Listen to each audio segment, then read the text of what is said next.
Back again. Sorry it's been a long time, but I will explain that very shortly. But as we all know, I've got 2 months to catch on, and to make up for it, I thought I'd bring you guys to the beach.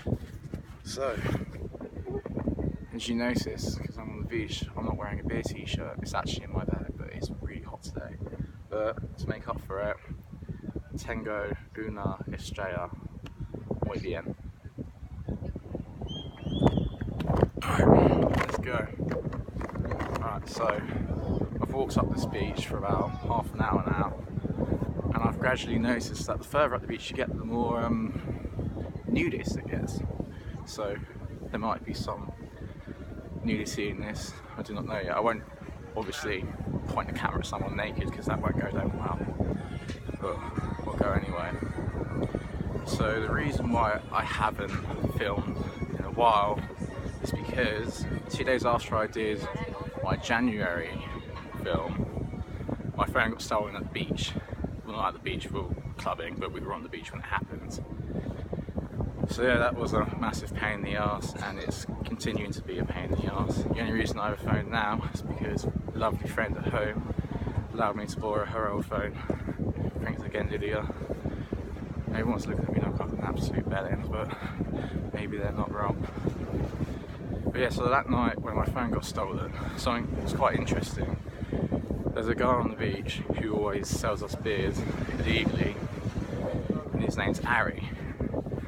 And I went up to Ari and I asked if he could do anything about it. And he told me all about the crime scene in Barcelona, which basically runs a bit like this. So there's one big kingpin, and then everyone works for him, but the three sectors are beer selling, drug selling, and mobile phone stealing.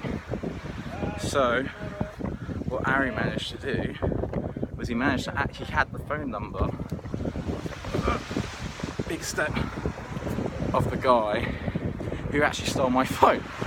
So he rang him and was speaking to him, I was standing right next to him, and he was saying, oh, the phone you've taken is my friend's, can you give it back? And he just hung up.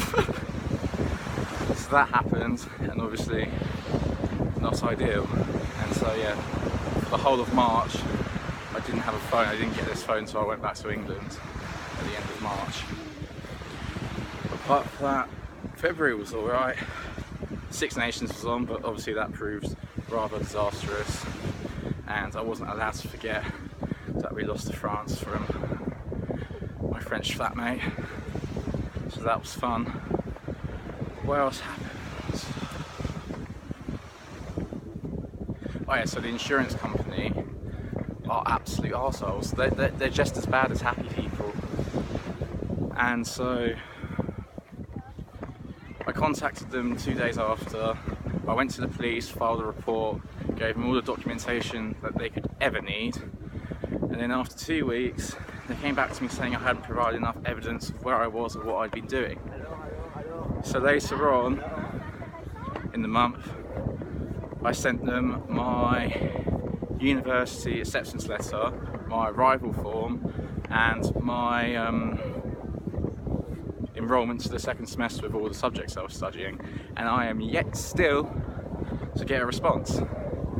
So luckily Lydia was lovely enough to give me this phone. And then so on, so on, so on.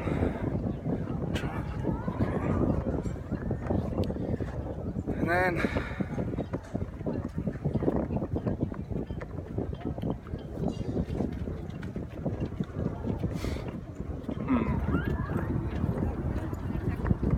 something else. I can't remember that. This is the first beer I've had today, by the way, just in case you were wondering.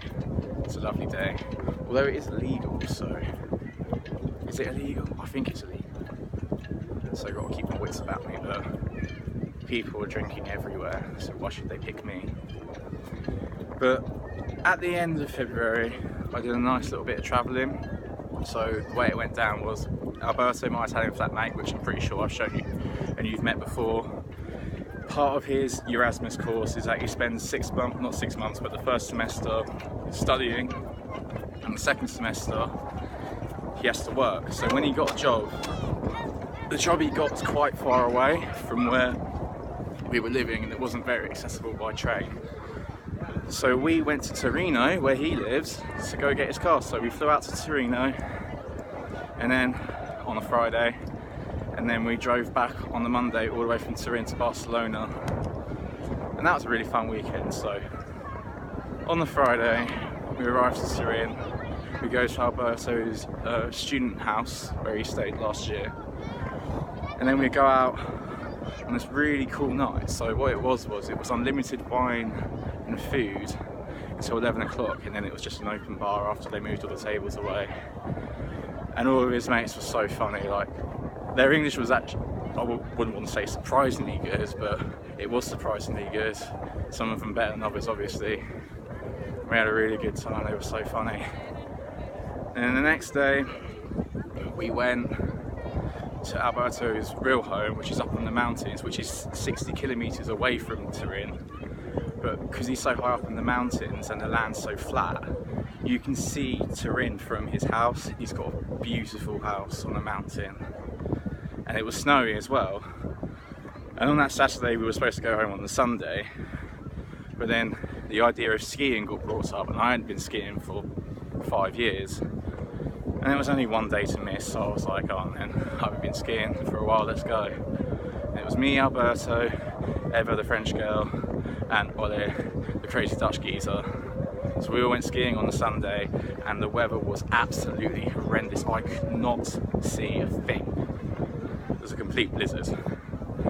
And it didn't help that I hadn't been skiing for 5 years either, because I wasn't very good. I fell over probably about 6 or 7 times.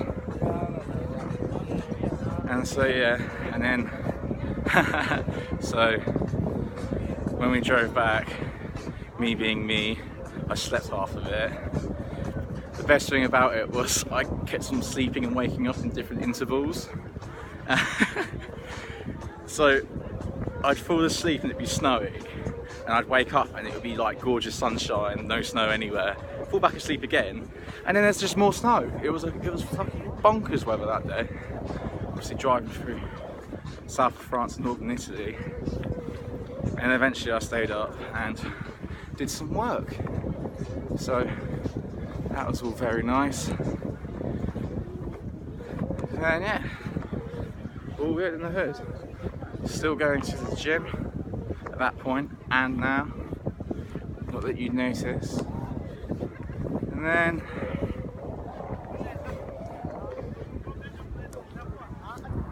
oh my god, watch this. Did you see that front flip? See, this is why I brought you guys here, to see the true magic of Barcelona.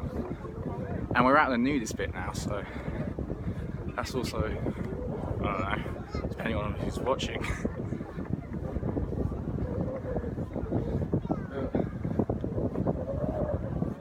The last time I went this far up the beach was right at the start, when there was the La Masia, like bank holiday festival thing. And it's a lot less polluted, which you might expect.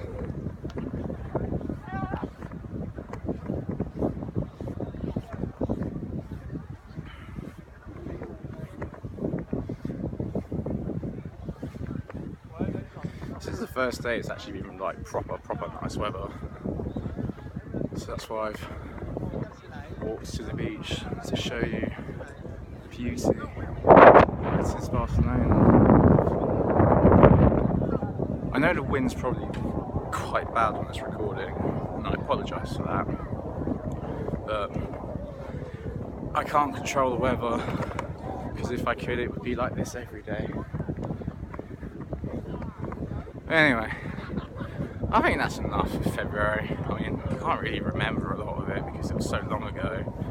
Had my phone not been stolen and my laptop not being a complete piece of poo, I would have just filmed this all on my laptop, but the camera doesn't work on my laptop for like FaceTime and that. Don't know why. I have a conspiracy it was the government shutting it down and just filming me constantly, so out of sheer paranoia I've put some blue tack over it. So there we go. Anyway, I'm going to do March now. So I'll see you guys in a bit.